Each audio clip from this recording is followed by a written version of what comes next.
ॐ सोमनाथाय नमः। ॐ मल्लिकार्जुनाय नमः।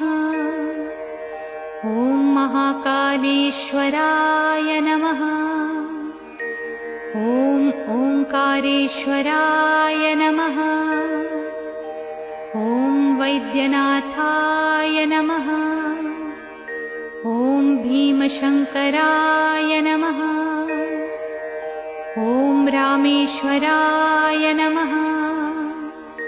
ॐ नागेश्वराय नमः।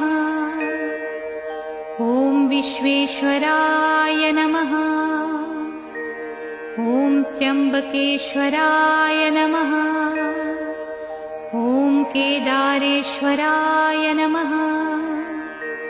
ॐ भुस्मेश्वराय नमः।